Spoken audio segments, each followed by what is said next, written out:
Hello and welcome to this conversation with Exodus 90. I am Dr. Jared Stout, the Director of Content for Exodus 90, and I'm joined by Connor Gallagher, who is, I want to say, first of all, the father of 17 children. For that fact alone, it would be worth having him in this conversation to talk about Catholic life. But he is the CEO of Tan Books, and has really been building that up with so many wonderful offerings. So I encourage you to check out tanbooks.com. He is the host of the Connor Gallagher Show, a very successful podcast. So you can also check that out. And he has really come out with a number of compelling books about fatherhood, family life, and I think things that are very pertinent, especially for Christian men. So a very important conversation for Exodus 90. So I think, if you're an Exodus man out there, I think you really enjoy this. And if you're not familiar with Exodus 90, would encourage you to check out exodus90.com. And also to check out the app. We offer daily spiritual content. And of course, our biggest time of the year is Exodus 90, the 90 days up to Easter.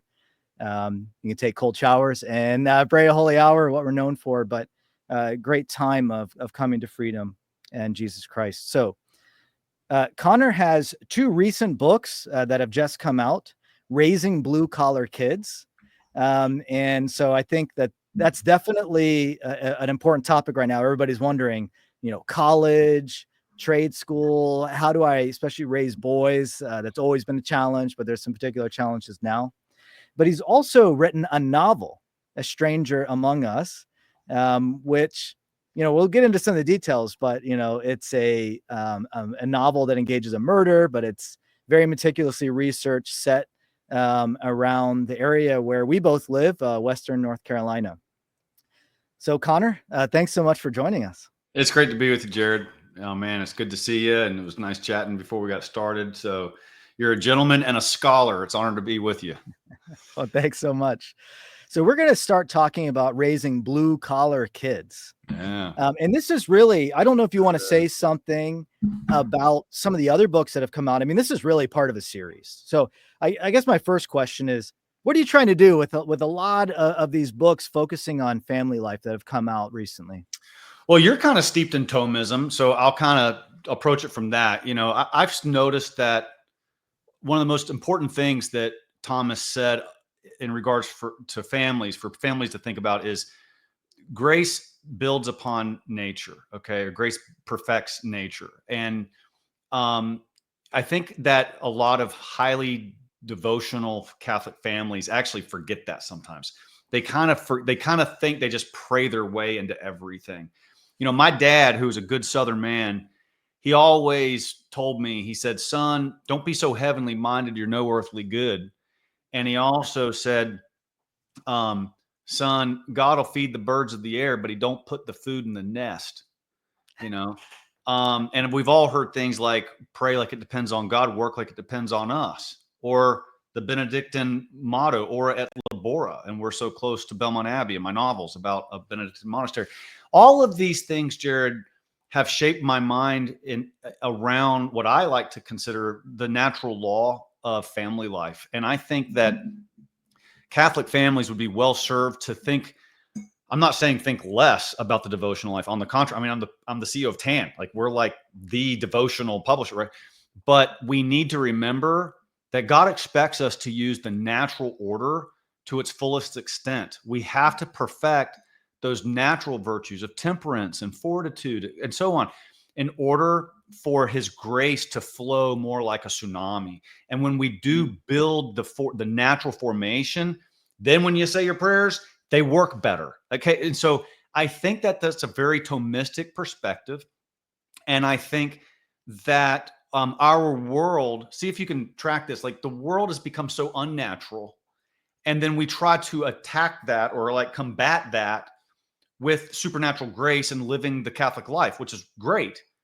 But if you haven't counteracted the unnatural elements with more natural elements, the grace isn't going to get you nearly as far as it would otherwise. So that's why I created Well-Ordered Family. A lot of people say, like, what does this have to do with TAN? So the Well-Ordered Family is a new business that I created My wife's very involved with me because frankly, everyone prefers to hear from her, since she's actually doing all the work in the house over there and I'm sitting in my home office, so, but, well-ordered family. I ran a business for a long time, Jared.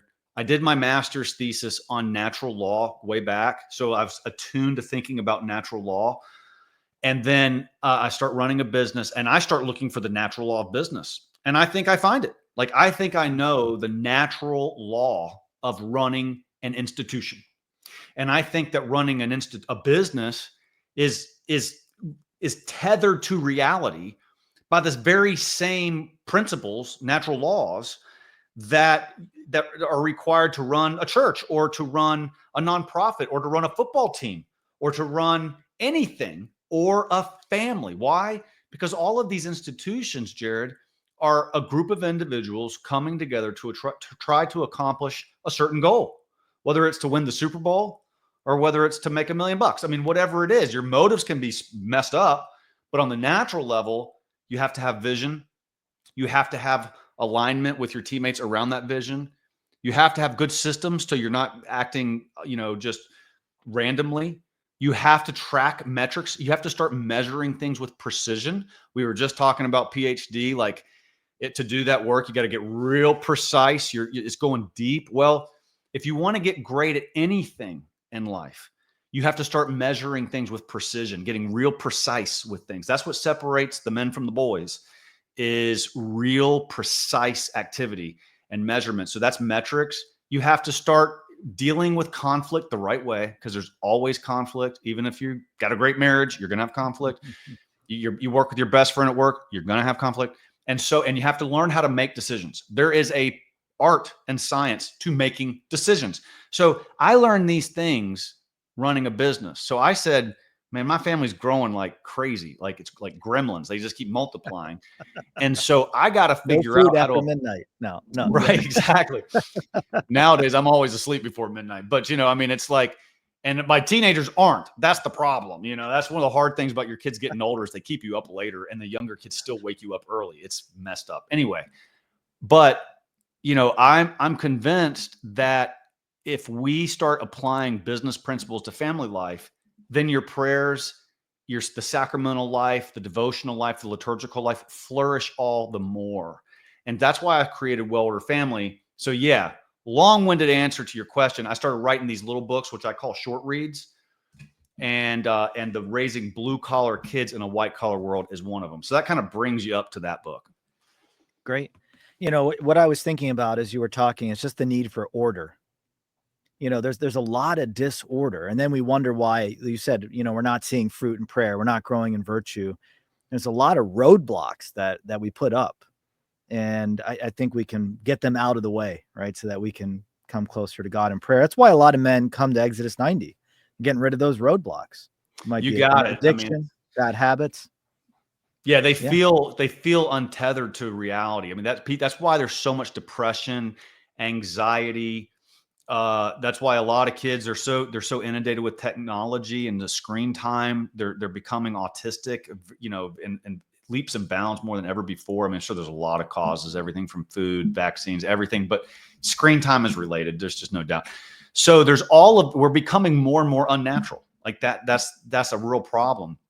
So yeah, Exodus 90 gets you back to just a certain level of like natural discipline, and we love that. I mean, we just have to do difficult things, because that's actually what resets everything from blood pressure to your glucose level to your soul. I mean, everything, and in fact, I'm talking to a priest right now who's an ultra marathon runner, and he runs like ultra marathons.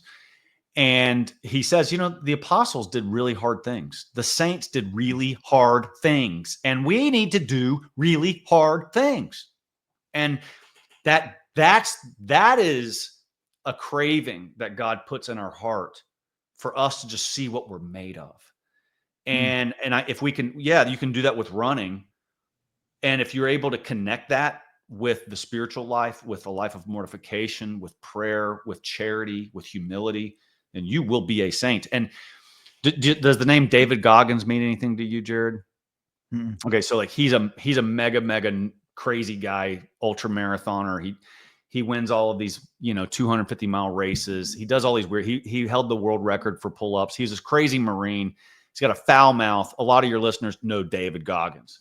Okay. And I'm not saying David Goggins is a saint. I'm not saying that. But what I'm saying is I think he knows more about what it takes to be a saint than most of us jokers who coast through life. Mm. Okay. He maybe his target might be off a little bit. See, but that guy with his willpower and with his, it's not vanity for him. He's an animal on a different level. It's not vanity. He'd be way more popular if he had more vanity, but he just has this desire to push himself. If he just tweaked the angle a little bit of his trajectory towards God, he'd be a saint. He'd be a saint. So I think that these people who push the natural bounds and just know how to suffer, they've accomplished a lot of natural virtues. Just if they could just aim it at God, then they would reach a level of satisfaction that they're not going to get just by running a marathon. Doing hard things seems to be a key argument that you're making in raising blue collar kids, though, isn't it? You got it right. And so I think that raising blue collar kids in a white collar world, toughening up your kids with grit and grace. So here's the thing. I've raised a number of kids now. I got, my oldest is almost 24 and then 22. And so I got 3 grandkids. The third one's on the way. And I've had, I guess now 6 kids have jobs, right? So my 5th and 6th kid work at the bagel shop down the street. And my other kids, one was a CrossFit instructor and worked at Chick-fil-A, worked at a barn, breaking horses, literally breaking some horses, shoveling out stalls, and on and on. And now he's a very successful insurance guy. He's done amazing. 23 years old, he's killing it. Okay. But my point is, out of the 6 kids who have had jobs, I'm not kidding, every single one of them, I've met their boss at some point, and they come up to me and they're like, "Man, your kids know how to work. Man, you really made them do the chores growing up, didn't you?" And I'm like, "Yeah, they had to. They had a dozen siblings." So I in the last few years, Jared, I've been reflecting on once your kids grow up and leave and get married and have babies and have jobs, you're like, how did I do? It's what did I do good and what did I do bad so I can do better because I still got babies at home, So I've been reflecting a lot, and we're very imperfect. I could do 8 hours of episodes with you on how I've screwed up as a dad. Okay. But one thing we've gotten right is that we insisted our kids be tough. We insisted. And part of that was the natural environment of having a ton of siblings. So they just had to do a lot of chores. But the other thing is we were intentional. We looked for ways to push our kids to their limits. And not necessarily in sports. We didn't even play that many sports. My kid did a lot of baseball. They started doing CrossFit as a homeschool class, they got with a bunch of homeschool kids and went to CrossFit.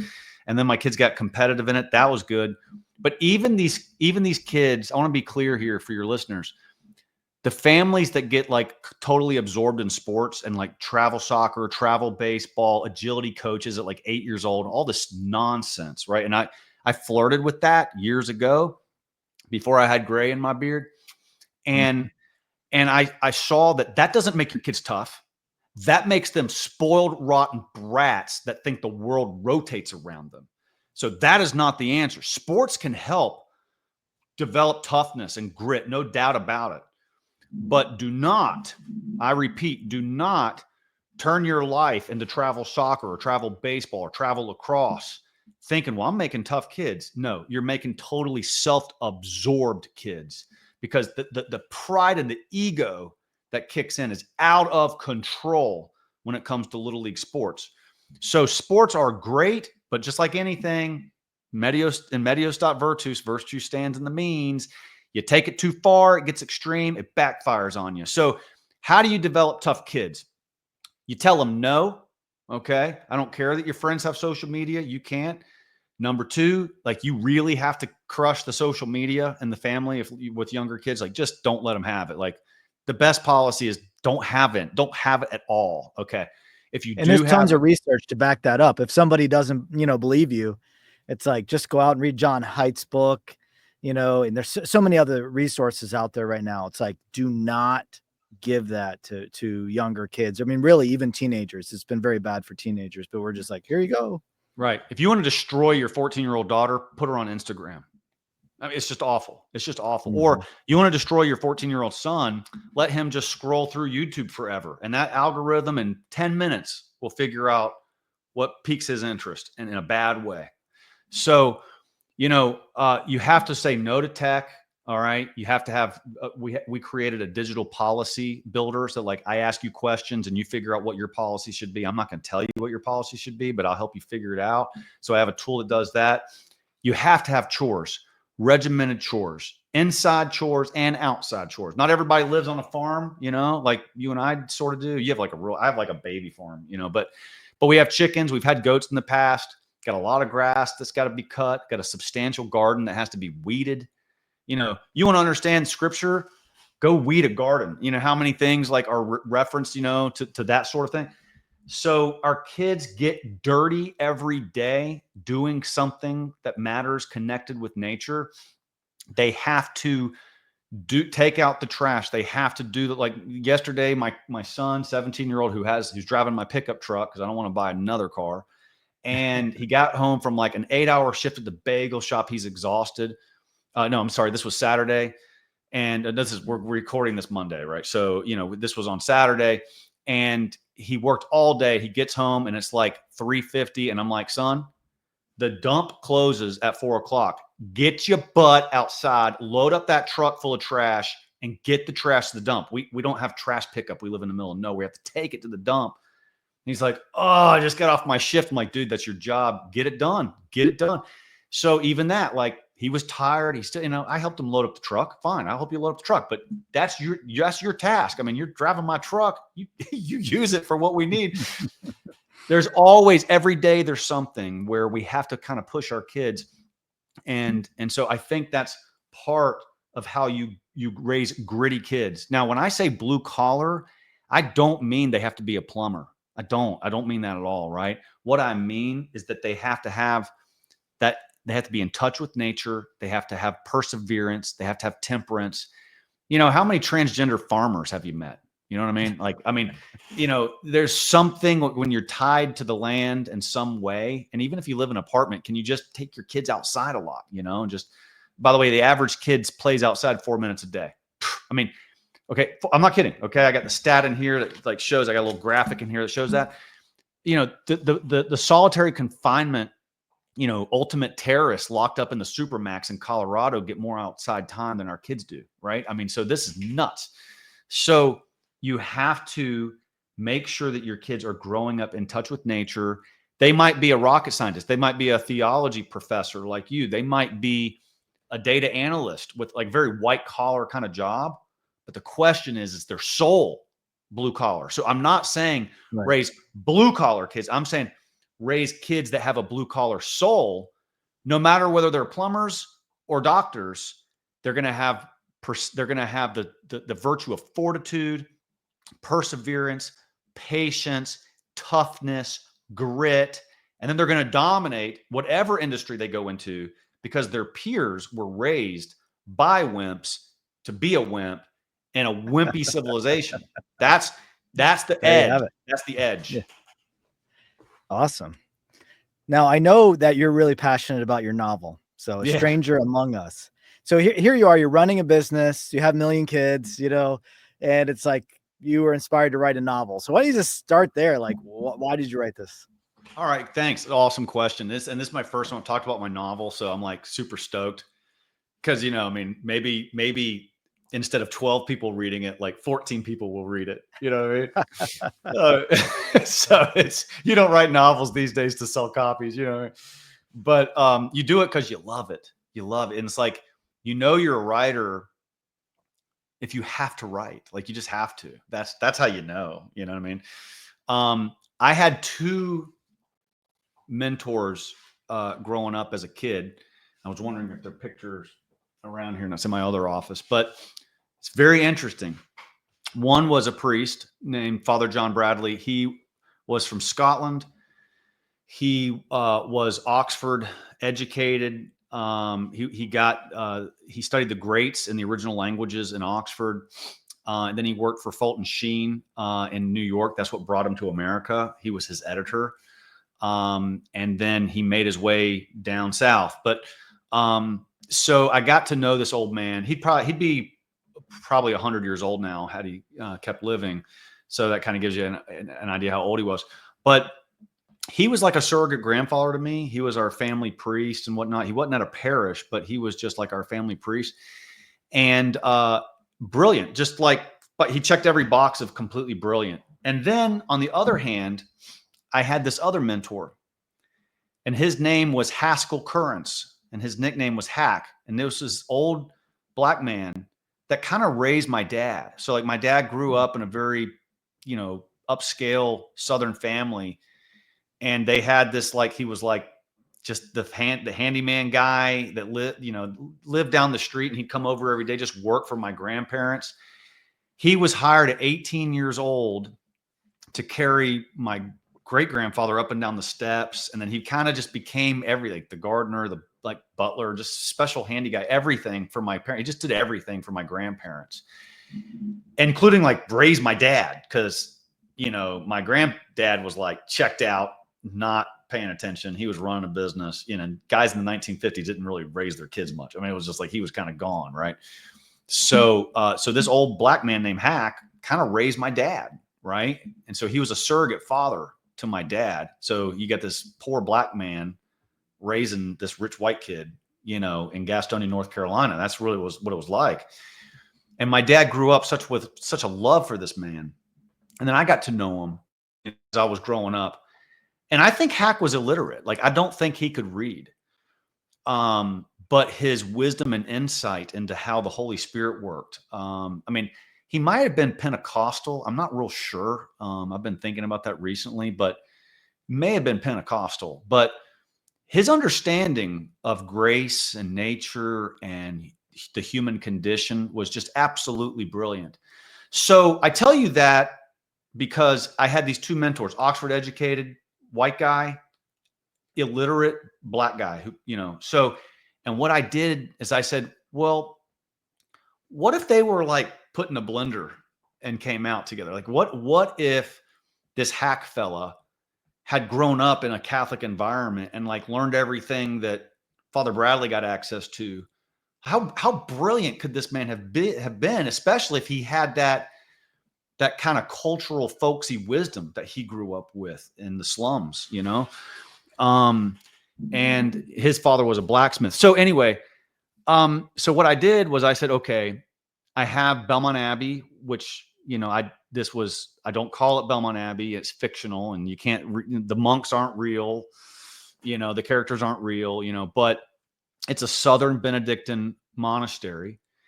And then I took, what I do is I take a young black boy who's working on the grounds of the Benedictine monastery. It takes place in the 1920s. And he's framed for a crime he did not commit.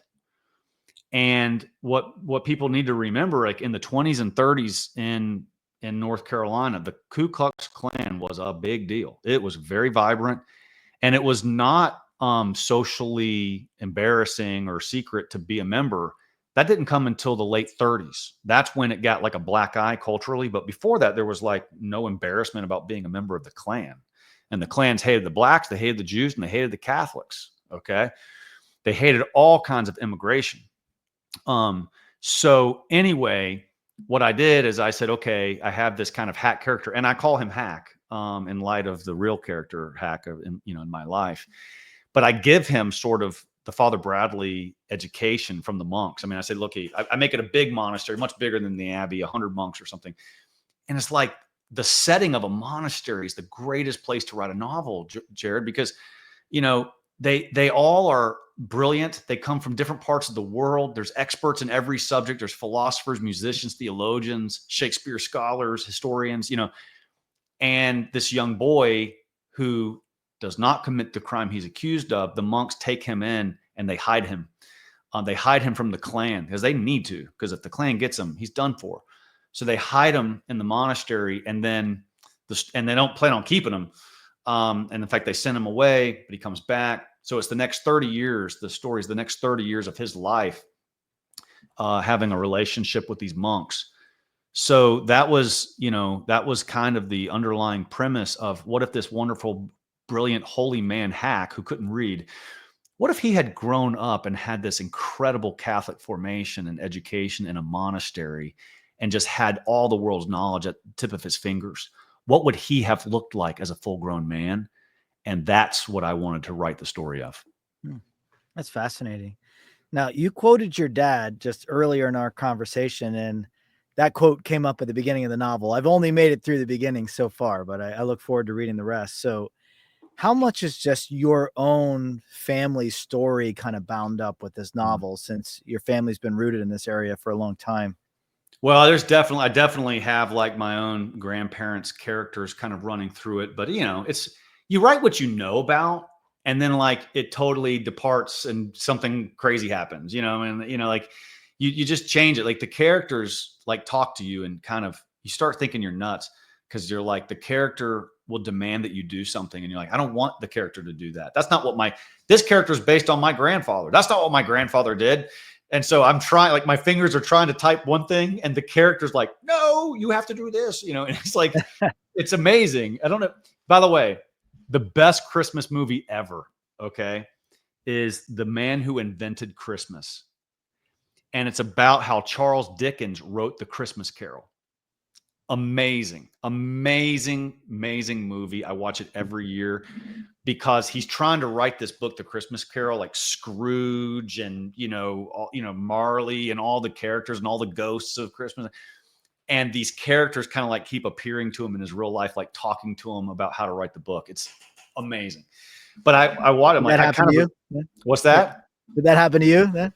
Yeah, sort of. I'm not saying I had an apparition. Not anything preternatural, but I mean, just like the characters are alive. Yes. Like, it's so I caught myself one day, like there's one priest who dies a martyr in this book, which I need to kind of get back to the book, but it's like, I found myself in adoration one day. I was just kind of going through a litany of people I need to pray for. I keep a list and I prayed for him by accident. I'm like, he's a fictional character, you dummy. It's like I prayed for him by accident. What am I doing?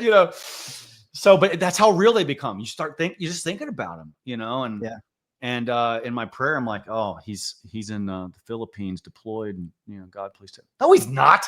No, he's not. He's not. So anyway, but that brings up like the historical research, right? So this novel goes from 1924 all the way through like the 80s, and every step along the way, like the hard part of this was not coming up with the storyline.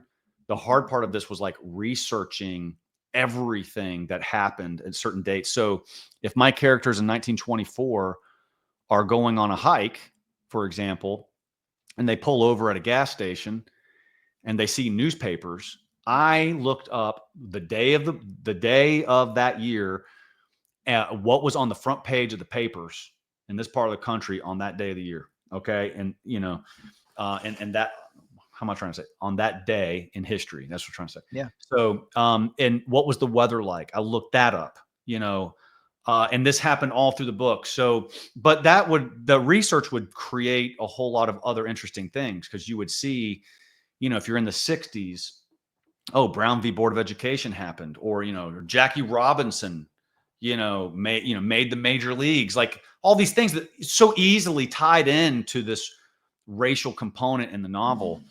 But, a lot of I'll tell you one cool thing. So, in 1924, if you were an old monk in the South, you could have fought in the Civil War. Okay. You see what I'm saying? If you were in your 80s or 90s, you could have easily fought in the Civil War in the 1860s. Right. So, so I have some characters that fought in the Civil War. And one of them, for example, has a flashback and talks to the main character about Andersonville. I don't know if you know about Andersonville, Georgia. Oh yeah. Which is like as bad. It was a prison camp that the South had for Northern POWs. And it's like, if I showed you pictures of the prisoners at Andersonville, you would think it was Auschwitz. It's awful. I mean, The biggest atrocity of the Civil War was in Georgia.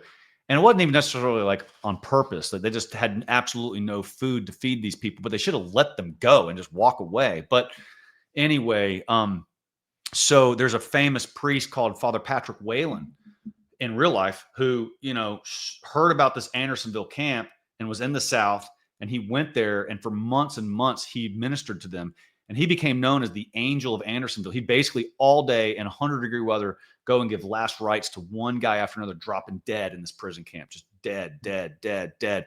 And he would last rites, last rites, last rites. Well, one of my characters is like a really young kid who signed up for the Confederacy and wants to go fight. And his first assignment is working, picking up dead bodies out of Andersonville. So he's a Protestant kid, growing up in the South, never met a Catholic priest until he's in Andersonville, and he sees Patrick Whalen, who's totally real. And I had to learn everything about Patrick Whalen.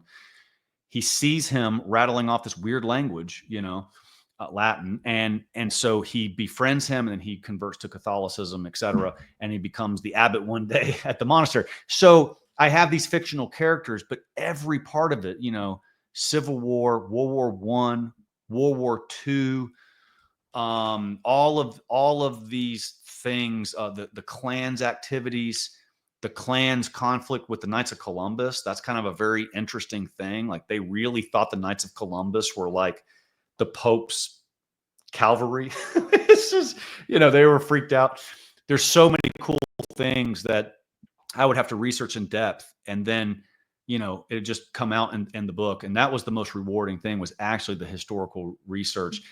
And by the way, if you have a really Catholic worldview, everything relates, everything connects. It's all connected in God's glory, So I hope that is present in the novel a little bit. Now, I know you and your family have had a strong connection to Belmont Abbey for, generations.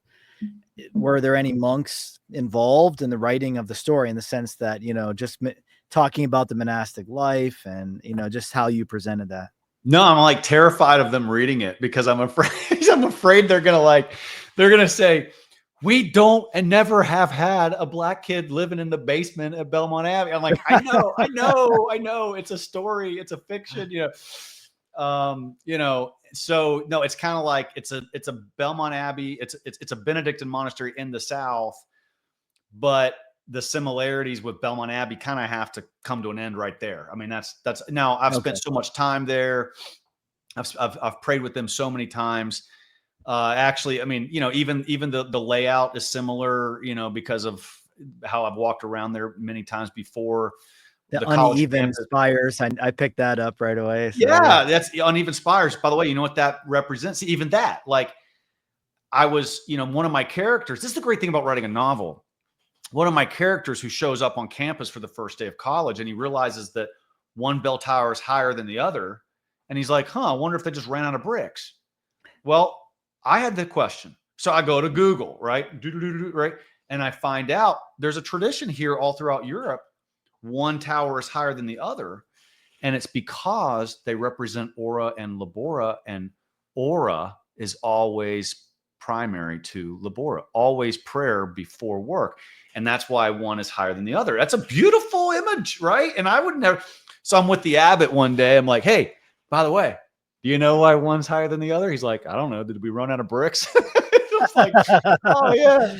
So and you're like, no, Ora and Labora, and it's like, well, we actually just ran out of bricks. right. So no, I mean, there's like, you can't read it and find any monk in there that's real or anything like that. Yeah. But it's, again, like you write about what you know about, and I love the place and I love the monks. Like some monks more than others, but I mean, I love the community. I mean, they're men. They're men. There's good ones. There's bad ones. I mean, I'm not saying there's bad ones. I'm just saying, in any monastery, you have the whole spectrum of human existence. You know what I mean? And so this, there's like 100 guys, and I've known more monks there that are dead now than that are living now, right? So I mean, some of the characteristics, were for some monks that I've known in the past, but I remember being like a little kid, and with Brother Paul, I would ring the bells before mass started, and it would pick me off the floor, literally all the way up off the floor.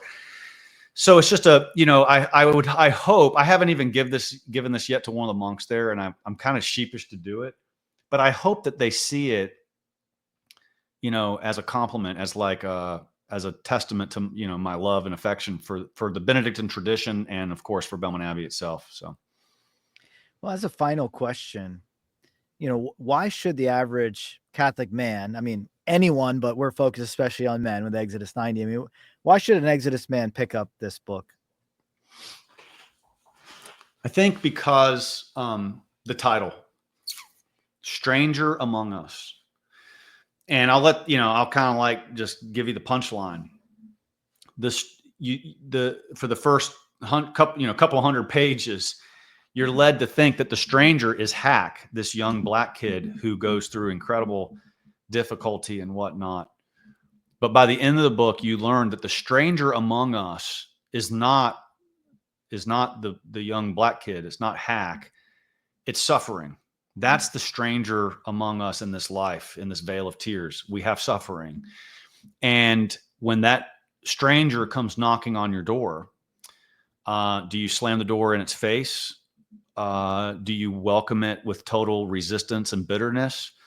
Or do you welcome it as a gift from the divine physician who's sending it to us for some reason that sometimes is beyond our understanding, to bring about our spiritual healing and the spiritual healing of those around us? That's what suffering is in this whole mystical life with our Lord, is to experience suffering in a way that Christ did on the cross, which is redemptive, and for us to see that it's actually given to us as a prescription written by the divine physician to bring about our own spiritual healing. That's the only reason that we suffer. Sin came into the world, but if God wasn't able to twist and turn that into something beautiful for our own salvation, he would not allow evil stuff to happen to me or you. That's how infinite and glorious he is. And the characters throughout this book encounter a lot of suffering, a whole lot of suffering. And it is a stranger among us. We're not meant to, sin was not supposed to come into the garden. It wasn't supposed to happen. But if we welcome that stranger, as we're supposed to love our neighbors, love our enemies, and as Chesterton says, you have to love both because they're usually the same person. The neighbor is usually the enemy. Well, so are strangers. And we're supposed to, in some mystical way, and we can only do it filled by grace, love that stranger who comes into our life, which is suffering. And if we do it the right way, then the reward is plentiful and more miraculous than we could ever imagine. So all men out there, you're called to suffer, and you're called to suffer well. And I think that this is a novel that will help you see it in every aspect of your life, and hopefully, motivate you to toughen up and to handle it a little bit better. It's interesting that with your first book, we were talking a lot about order, what we can do. Suffering shows us what we can't do. Wow. And that being a saint is not just willpower, is it? I mean, there are a lot of things that we can do, and we can clear away the obstacles. But at the end of the day, this is how you become a saint. I love it. Abandonment to divine providence, trustful surrender. And there's that natural order of we have to be tough, but then grace kicks in, and God gives us, more than we can handle on our own, but never more than we can't handle, with his involvement. So you're right. Suffering is about what we can't do ourselves. But then that's where, I have this other little book called You Have Only One Problem. And I like thinking about the fact that, does Connor have 100 problems? A financial problem, a corporate problem, a family problem, a back problem, a shoulder problem. I got this bum shoulder right now. But, all these little things. Or do I have just one problem, which is I haven't fully and completely surrendered to divine providence? And if I roll up all these other little sufferings into saying that's the only real one thing that has to change. I mean, my sins, of course, but I don't have to get all the other little things fixed, because God very well may want me to endure those things. So I have to surrender to his divine providence and roll up all the other little sufferings I have in my life into that one thing. And then I can tell myself I only have one problem to deal with. And that makes me feel a little bit better. And it makes everything part of, God's redemptive plan for me. So there's only one thing necessary. And when you have that thing, it affects everything else then, right? beautiful. That's it. Transforms That's it, man. Yeah. Absolutely. So where can people find your books and your podcast? Yeah, tanbooks.com. If you're interested in that well-ordered family stuff we were talking about, there's wellorderedfamily.com. Doesn't mean my family's well-ordered. It's just, you gotta feel like, I feel like my next book needs to be on hypocrisy because I've mastered it. No, it's aspirational, right? Aspirational. Yeah. So yeah, my novel's on 10 books. And then, if you want to hear the podcast, which is, gaining a lot of steam, that's on YouTube or Spotify, Amazon. It's the Connor Gallagher Show. I couldn't come up with a name, so I just named it my own name. Yeah, that's what it is. It's your show. So, well, wonderful. Thank you so much for joining us. And everyone out there, I encourage you to check out exodus90.com. And we'll continue to have these conversations. But of course, we offer daily content that's based on the Bible. We do scripture reflections and disciplines that change throughout the year to help us to continue to grow in prayer, asceticism, and fraternity.